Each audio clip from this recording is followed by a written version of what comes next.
el teu comerç de proximitat. Menjar casolans, postres fets a mà, pollastres alats, menjar per emportar,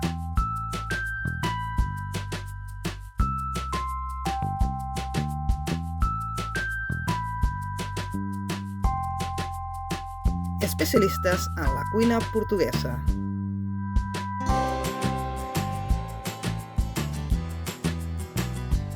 Banuza, obert divendres de 10 a 15:30, dissabtes i diumenges de 10 a 16 hores. Banuza, pollastres i menjar per emportar. A plaça Catalunya 27 Baixos. Telèfon 93 015 42 93 o bé al 67 53 72 199. Banuza, pollastres i menjar per emportar.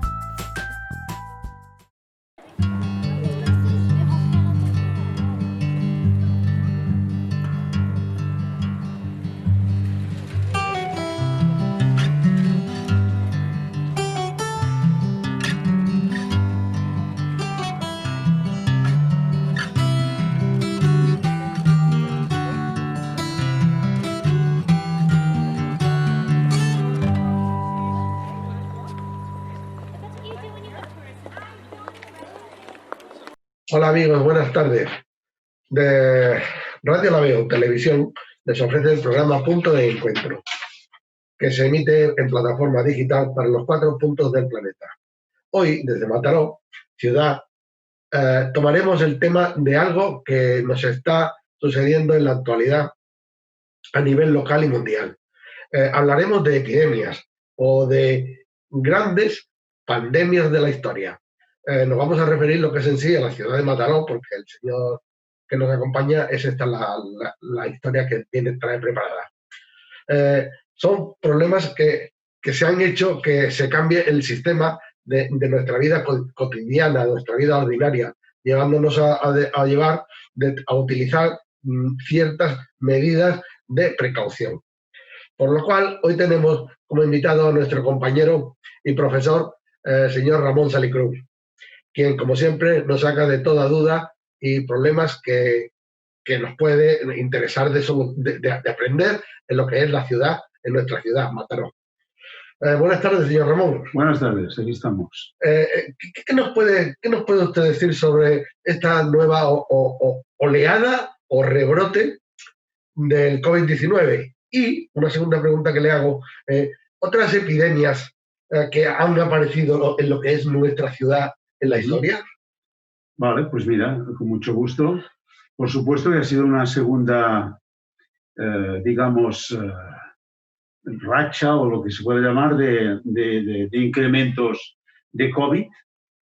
Un poco inesperado. Todo el mundo pensaba pues, que en otoño pues, habría un rebrote y tendría su importancia, pero tal vez, pienso yo al menos, que hubiera sido inferior al que realmente ha sido, ¿no? No con tanta intensidad. No con tanta intensidad. Aunque hay que reconocer 2 o 3 detalles. El primero es que, aunque pueda sonar mal, el número de muertes es inferior, bastante inferior, por grave que sea, porque cuando muere una persona ya es suficiente grave, digamos, pero es inferior al número de fallecidos que hubo en marzo y abril pasados, ¿eh?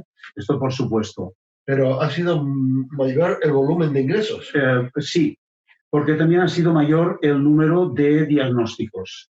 Claro, en marzo y abril era una cosa completamente desconocida, ya no digo para el ciudadano normal y corriente como puede ser yo en este sentido, lo digo para los médicos y los epidemiólogos, que no me sale el nombre, en fin, etcétera, y por lo tanto no sabían cómo atacarlo, cómo, digamos, buscar la solución como tal, ¿no?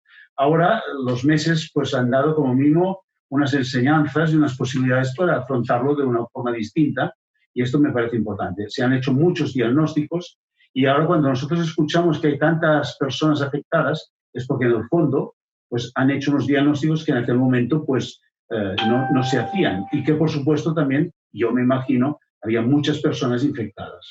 ¿Y son infectados de diferente edad? ¿De diferente edad? ¿Y diferente forma? Sí, sí. Aunque, digamos, también ha cambiado, pienso yo, el sector de personas afectadas. Antes, en marzo, abril, fueron realmente personas mayores, o sea, personas qué sé yo, de residencias de ancianos, abuelos en el sentido más literal de la palabra, etcétera, ¿no? En cambio, ahora se ha dado en personas más jóvenes, también hay que decirlo, ¿no? Y esto ha preocupado y mucho, y por supuesto que estas últimas medidas van encaminadas, yo diría, a atajar de alguna forma pues este rebrote que ha habido entre personas jóvenes. Esto es importante decirlo, ¿eh? Ayer leí una noticia que dice que hay un país que ya tiene la vacuna, concretamente comprobada de todo. Simplemente tenían que comprobar la cantidad que había que inyectarle a cada persona. La dosis, sí, sí. Bueno, de esto se habla y ojalá sea cierto, ¿eh? Lo que pasa es que yo me pregunto si a veces estas noticias no se dan un poco para animar a la población, cuando en realidad, pues, en fin, persisten interrogantes y persiste saber qué es lo que va a pasar, si van a ser eficientes, etcétera, etcétera, ¿no? Sí, se habla mucho de que a finales de año, en Navidades, en enero, como máximo, pues esto pueda generalizarse y ojalá no. Estoy yo animado en este sentido y pienso que cuando se dice es porque algo hay, digamos, ¿no? No es una pura especulación, ¿no? Lo que leí fue que decía que neutralizaba el virus totalmente.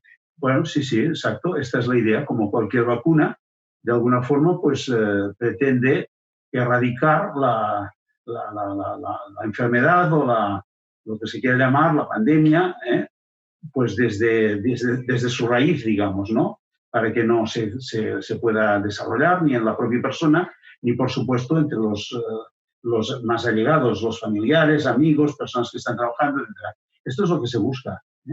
El gran interrogante es, para mí, y ojalá también se pueda resolver de una forma eficiente, es saber si esta vacuna, que por lo visto está por llegar, va a ser de desarrollo, digamos, rápido, si se va a repartir de una forma correcta y ecuánime y digna y justa entre la población. Que no sea, digamos, una cosa especulativa y se puedan salvar de ello, pues qué sé yo, las personas que tienen sus dineros y en cambio pues haya una gran cantidad de personas pues, que en fin, que no tengan la capacidad para adquirirlo, etcétera, etcétera, ¿no? Esto es otro problema. En lo que yo escuché se habló de que la vacuna iba a ser común para todo el mundo. Sí, esta es la idea, por supuesto. Resulta de que los que han aportado dineros han sido diferentes países y entre ellos nuestra España. Sí, bueno, claro.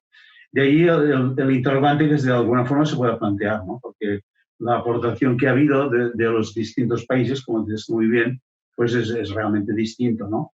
Ahora, también hay que reconocer que, en fin, en nuestro país hay una sanidad, yo creo, correcta y aceptable en sus grandes, digamos, derechos o límites, ¿no? Cosa que no hay, por ejemplo, en muchos países del mundo y qué sé yo, incluso países, digamos, que se consideran desarrollados. No sé, estoy pensando estos días que es de actualidad Estados Unidos, porque hay las elecciones, en fin, que se está buscando los resultados como tal en este momento que estamos hablando, pues en definitiva allí no hay una sanidad, digamos, común como para todo el mundo, como la hay, por ejemplo, aquí en España. O sea, en este sentido, claro, hay que pagarlo.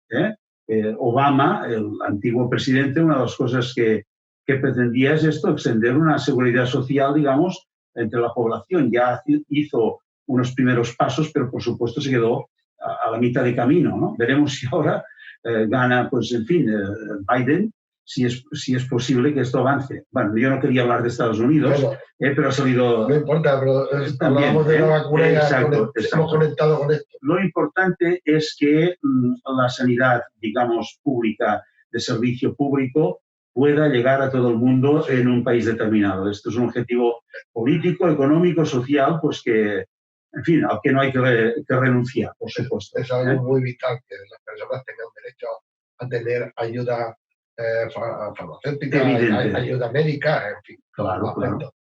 Por aquí van los tiros. Y con respecto a lo que es otras pandemias que haya habido en nuestra, lo que es la ciudad de Mataró. Sí.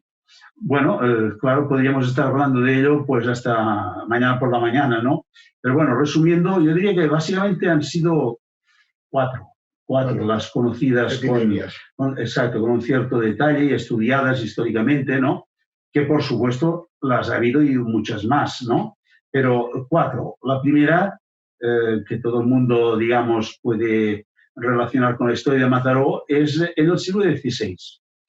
Cuando ya había, pues estábamos metidos todavía en las consecuencias de la famosa peste negra, etcétera, que hubo por toda Europa, aquí en el siglo XVI se construyeron las murallas, precisamente, entre otros motivos, para aislar la población.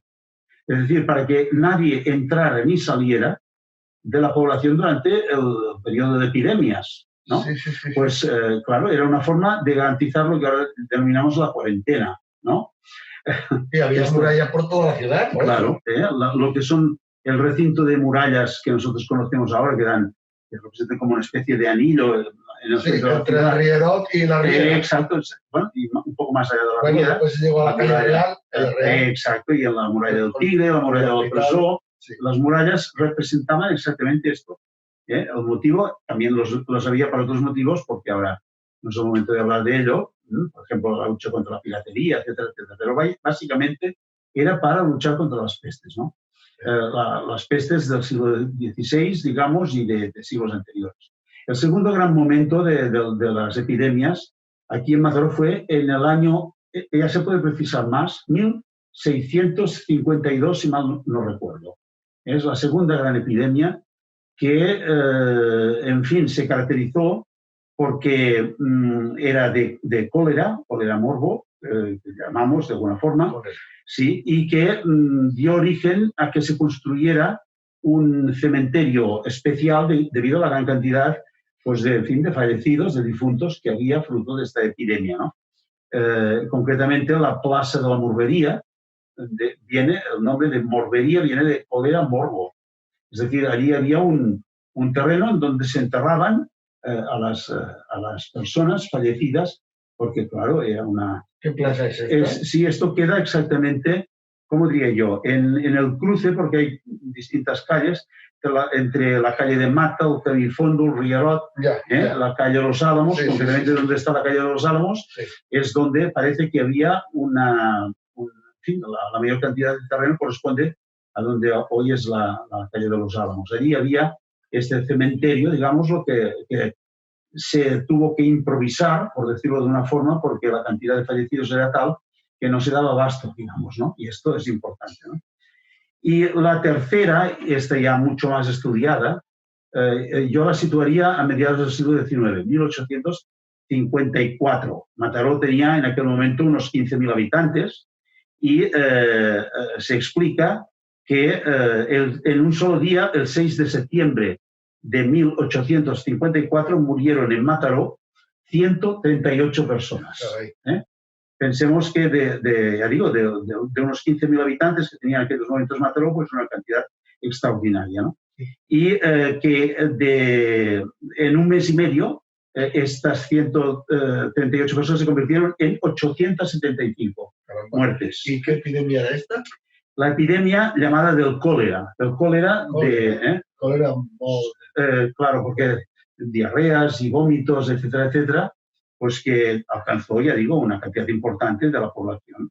El ayuntamiento quedó descuartizado, incluso me consta que hay ediles que tuvieron que dimitir o que dimitieron porque estaban realmente atemorizados porque no fueran ellos los primeros en morir, ¿no? Como tal, ¿no? Hacía muchos años que se había creado, cuando había gente enferma, de llevarlos a ciertas ermitas que había destinadas aquí. Sí. Una es donde está la iglesia de la Esperanza. Sí. Y otra era la que está allá en el... No sé cómo se llama esta ermita.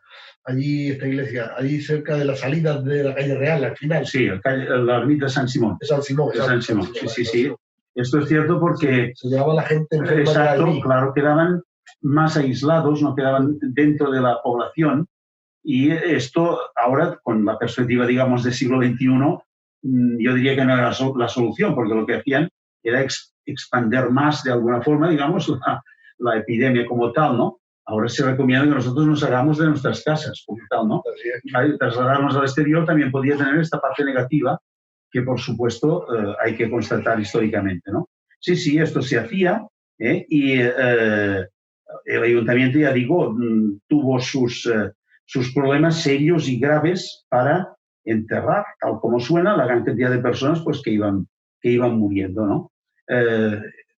Además, por lo que explica la historia, en esta epidemia o pandemia del cólera de 1854 hubo disturbios. Un poco, sí, entre la población, entre los que no querían someterse a lo que podríamos decir la cuarentena, un poco como pasa ahora. Hay personas que son negacionistas, que llamamos, ¿no? Es decir, esto no es la solución, que por aquí no queremos pasar, y no se colocan las mascarillas, etcétera, etcétera, no adoptan las precauciones debidas. Por lo que yo he leído, o por lo que pobremente pues, he estudiado de estos temas, hubo momentos muy difíciles, anarquía, me atrevo a decir, ¿eh? Y de ahí, pues que las autoridades más digamos, generales, concretamente Pascual Madoz era el gobernador civil de Barcelona, pues que vino a Mataró para intentar esto, ante el desastre que era el ayuntamiento y que la población pues tenía sus problemas y tensiones internas, etc., vino aquí con ganas de poner orden, de intentar delimitar, digamos, la situación. Pascual Madoz, Pascual Madoz, exacto. Y en concreto, pues se aprobó cuando ya se calmó después un poco la epidemia, etcétera, etcétera, pues se reconoció, claro, en aquella época pues le dieron las gracias, ¿no?, de que él había sido el salvador, digamos, de la epidemia, porque como mínimo puso orden. Poner orden. Orden. Y según usted, ya me ha hablado de 3 epidemias, ¿no? Sí. Falta una cuarta. Pero, sí. ¿Cómo se venían solucionando estas epidemias? ¿Cuál era el sistema inmediato? ¿Cuál era? ¿El estar confinado? Estar confinado y, claro, yo no soy médico y tampoco puedo precisar con detalle, pero básicamente era esto. Por supuesto que no había en aquellos momentos ni medicamentos ni vacunas como para afrontar estas situaciones. Había que esperar, como sucede ahora, que sé yo, cuando tenemos la gripe, ¿no? Pues hay que pasarla un poco.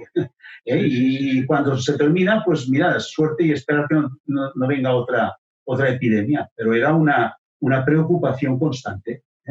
Después, claro, a medida que fueron llegando, a partir de estos momentos, precisamente, ¿no?, siglo XIX y XX, pues las vacunas y los medicamentos apropiados, la mortalidad, etcétera, etcétera, pues fue disminuyendo. Pero hay que tener presente que, por ejemplo, todavía en estos momentos que estamos hablando, pues hay personas que mueren de la gripe. Así es. Así es. Será un porcentaje mínimo, pero por supuesto los hay todavía, ¿no?, fallecidos por gripe normal y corriente, digamos, que cada año pues se presenta. Y esto no se erradica. O sea, que la actuación de la población en estas epidemias que ha habido es como la que está sucediendo ahora. Exacto. La negación a querer hacer las cosas, pasárselo como, eso no tiene importancia para mí, porque a mí no me da y a otros sí. Exacto. Ese era uno de los puntos que había. Y si te parece, pues hablamos de la cuarta epidemia, que es la del año 1918. En plena guerra mundial, la Primera Guerra Mundial. España no estaba, digamos, metida en la Primera Guerra Mundial, ni de un lado ni de otro, y precisamente por este motivo, esta peste se la conoce con el nombre de la peste, de la epidemia de la gripe española. Y sorprende, ¿no? ¿Por qué caramba, si no estaba metida en la guerra? Pues precisamente por esto. Porque no quiso reconocer ninguno de los bandos, digamos, que era un problema que tenían. Entonces echaron, como quien dice, la pelota córner y buscaron, pues, como si el origen de esta gripe fuera, digamos, completamente ajena a los beligerantes de la Primera Guerra Mundial. Y se hablaba, pues, que había gripe en distintos lugares, pero, claro, en Europa, en media Europa, por no decir casi toda, estaba metida en la guerra, pues, uno de los que no estaban en guerra en España, pues había gripe en España, pues la gripe española, ya está. Por el mero hecho de tenerla también aquí. Pero esto, por supuesto, estaba... La había en todos los lugares.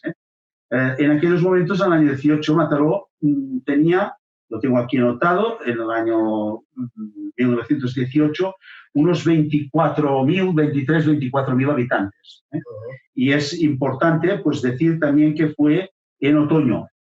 Se dice que de ahí tal vez el segundo rebrote que ha habido en estos momentos, ¿no?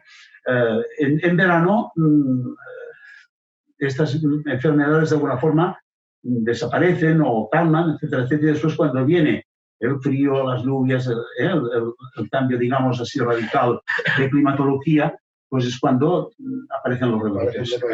Sí, sí. Importante decir, por ejemplo, que se cerró el Día de Todos los Santos, 1 de noviembre del año 1918, se cerró el cementerio, porque todo el mundo sabe que en estos días pues la gente visita en fin, a sus familiares fallecidos, sí, claro, visitan las tumbas, etcétera, etcétera. Pues para que no hubiera aglomeración en el mismo cementerio, lo digo porque ahora se ha hecho igual, también han buscado una forma pues que no hubiera aglomeraciones, pues cerraron el cementerio para que nadie pudiera, digamos, acceder, porque era un lugar de contagio, de contactos, la gente iba allí para depositar, qué sé yo, ramos de flores o lo que sea, para los fallecidos, ¿no? Es importante decir pues que, en fin, murieron muchas personas también de la famosa gripe del año 18, incluso, te puedo decir que a nivel familiar, la gripe española. La mal llamada gripe española porque no era española, pero como estaba en España y estaba en todo el mundo, como quien dice, pero los que estaban... Exacto. En la guerra de ellos. Exacto. Y no decir, no, es que esto viene del otro lado, no, pum, ya está. Cargaron las culpas, como quien dice, a un tercero, que era España, ¿no? No, lo que iba a decir es que incluso tengo un recuerdo a nivel familiar. Según tengo entendido, de mi familia, en esta gripe del año 18 murió un abuelo y una nieta en el mismo día. Porque, claro, esto eran contagios, en fin, que no se sabía cómo contenerlos, o bueno, en fin, o había desconocimiento, o imprudencias, o lo que fuera. Esto es una pura realidad, ¿no? Y bueno, ya hemos llegado pues, a la crisis actual, la del año 2019, de ahí el nombre de COVID-19, pues que es la quinta y espero que sea la última. ¿Por qué? Bueno, porque la humanidad y en definitiva pues todos busquemos... En aquellas fechas que usted me está hablando, por ejemplo, ¿cómo actuaban los gobiernos con respecto a esta pandemia de la gripe española, por ejemplo? Sí. Bueno, yo diría que de una forma similar a la que se había actuado hasta aquellos momentos y tal como se hace ahora. Es decir, buscando, sobre todo, yo diría, dos de las tres cosas que ahora, o incluso me atrevería a decir las tres cosas, pues que ahora también se están recomendando. Una es la distancia social, es decir, buscar que las personas queden aisladas, y en todo caso, segunda cosa, que mantuvieran sus contactos, pero siempre con algo puesto en la boca. Sí. Ahora tenemos estas mascarillas que son, en fin, prácticas higiénicas, lo que se quiera llamar. Entonces, muchas veces eran, pues en fin, también piezas de vestir para taparse la nariz, la boca, etc. Pero, sobre todo, la cuestión higiénica, el lavarse las manos, el tener... Esto era un foco de contactos. Por ejemplo, en muchos momentos se demostraron pues, que insectos, pulgas, ratones, en fin, eran vehículos que transportaban exacto estas epidemias, ¿no? Y por lo tanto, ¿esto cómo se consigue erradicar? Pues con limpieza. Por lo tanto, estamos en donde estábamos, buscando distancia, cobertura, digamos, sobre todo de nariz y de boca, ¿no? Con sistemas rudimentarios o no tan rudimentarios y procurando una distancia real, ¿no? Y la limpieza, como decíamos, adecuada. Sobre todo la higiene. Sobre todo la higiene. La higiene es fundamental porque ya no hablamos ahora de epidemias de este tipo, pero muchas enfermedades pues provenían de lo que ingerían, lo que se comía, y si se comían en malas condiciones o incluso con las manos sucias, etcétera, etcétera, focos constantes de infecciones, de problemas sanitarios de diferente índole, ¿no? Y ahí pues esta costumbre de lavarnos las manos antes de ir a comer, en fin, etcétera, porque esto es fundamental de cara a la salud pública, de la salud personal y general. ¿Era la penicilina la que curaba la gripe? Bueno, la penicilina, yo no soy médico, más que es un antibiótico como tal, y claro, también debe contribuir como tal, ¿no? Pero lo que cura todo esto son las vacunas. Vacunar, expresamente para eso. Claro, para prevenir, porque el tratamiento de la penicilina y de estos otros productos es ya posterior. Se está lo poniendo... que es que se introduzca, digamos, ¿no? Se pone una vacuna para la gripe. Sí. Se está poniendo actualmente. Sí. Pero la gripe sigue dándote. Sí, por supuesto. ¿Por qué? ¿Que no se encuentra la vacuna ideal? Bueno, ¿O es que eso cambia cada año? Tampoco se vacuna, por las dos razones. Primero, porque tampoco se vacuna toda la gente.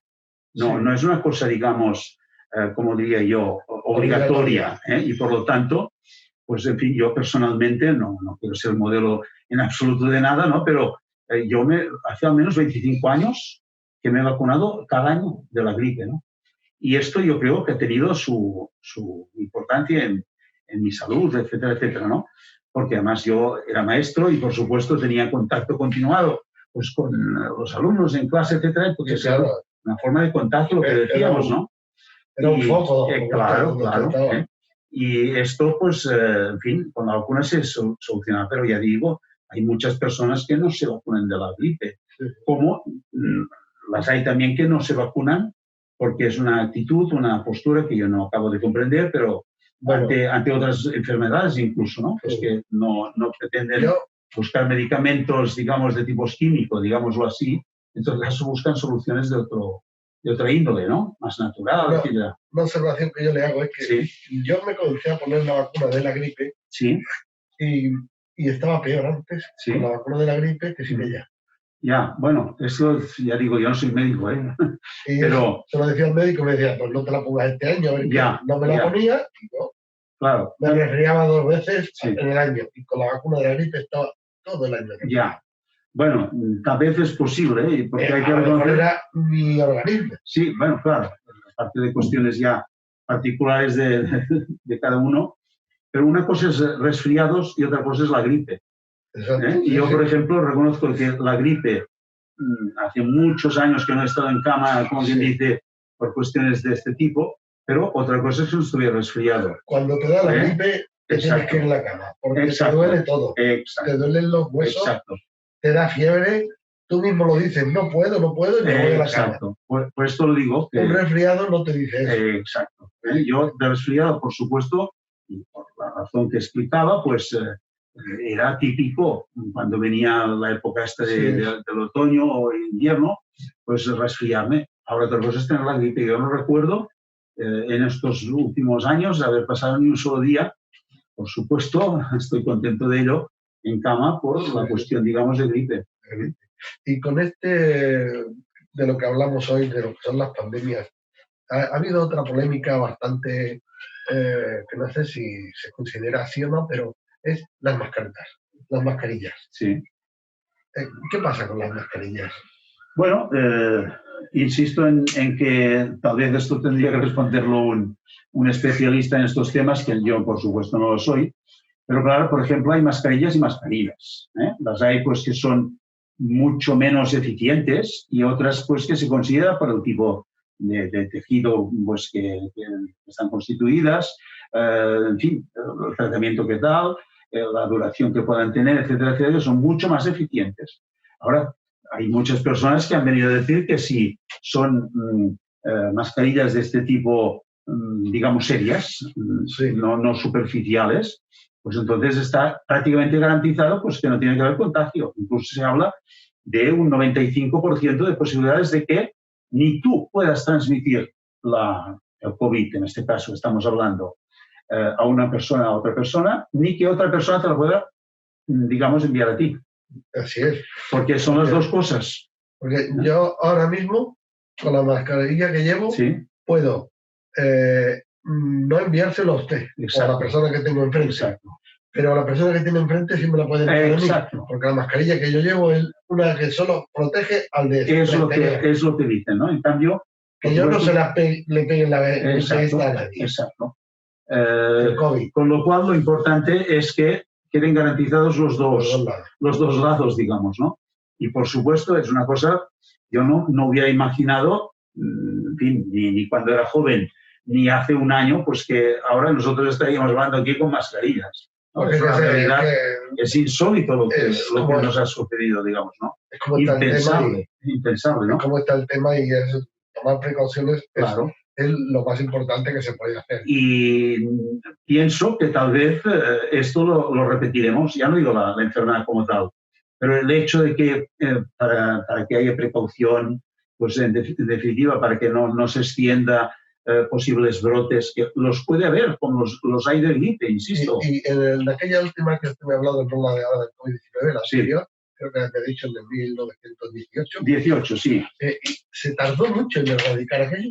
Sí, bueno, en aquel momento hablaban de una pasa. Las pasas, algo, digamos, pasajero, de aquí el nombre, ¿no? En concreto, pues yo desconozco el detalle, digamos, de lo que realmente duró, pero era, digamos, pasajero. Lo que pasa es que aparecían nuevos rebrotes. O sea, desaparecían como ha sucedido con la actual, ¿no? Que en verano, aunque por supuesto no se levantó la veda, ni mucho menos, pero creíamos que era ya algo superado. Tal vez porque pasamos lo peor, pues ya está. Cuando pasas lo peor, ya te parece que has superado la enfermedad o que has superado un problema determinado. Pues no. Después reaparece y a veces con más fuerza que en la primera ocasión, ¿no? Y hay que buscar siempre, insisto, o hay que pensar siempre en que esto tal vez es una enfermedad o es una nueva epidemia que ha venido, ahora decimos, para quedarse. Es decir, que no es que ahora con las vacunas o con lo que sea, pues ya está, ya no se va nunca más de este... No, además pueden aparecer otras.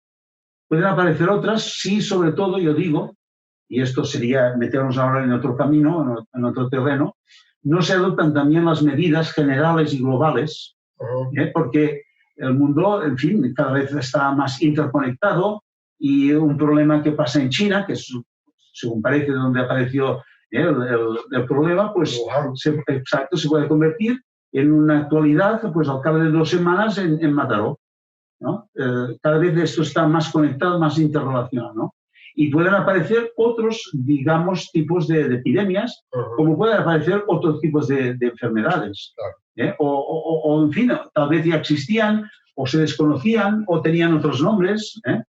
Pero, bueno, por supuesto, la vida no es perfecta, aunque se ha perfeccionado, de tal manera pues, que hoy día se garantiza lo que podríamos denominar la esperanza de vida de una forma extraordinaria.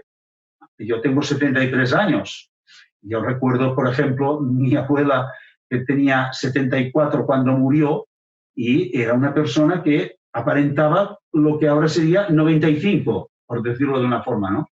Estamos mucho mejor, tenemos cubiertas una serie de necesidades, la alimentación es muy buena comparada con la que puedan tener nuestros abuelos, etcétera, etcétera. Todo esto ha mejorado. Ahora, no ha mejorado, por supuesto, en el grado absoluto para poder, digamos, afrontar una vida que dure, qué sé yo, 200 años, ¿no? Podemos resumir que las pandemias vienen por la mala administración de la higiene. En buena parte yo diría que sí. En buena parte la cuestión higiénica yo creo que es clave.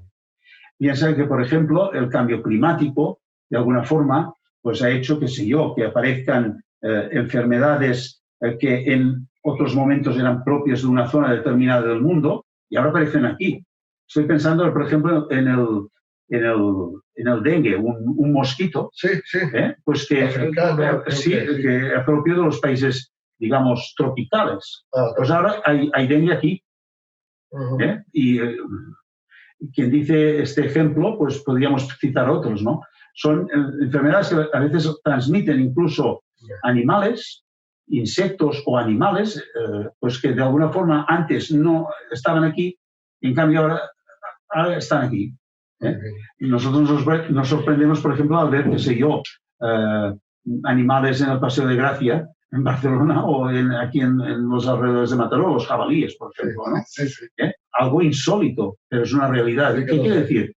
Pues que las enfermedades que eran propias de estos animales o de estos insectos se van trasladando y esto influye de una forma, yo creo, extraordinaria el cambio climático. Bueno, señor Salicruz, se Podríamos nos estar acaba, hablando de ello. pero ya sabe que se nos acaba el tiempo y, como siempre, seguiremos contando con usted, Radio La Veu, para que nos aclare cualquier tema de los que se refieren a nuestra ciudad y a lo que esté sucediendo en la actualidad. Radio La Veu le da las gracias por la atención que usted ha tenido con nosotros y sigue teniéndola, y sobre todo por su colaboración en el programa Punto de Encuentro.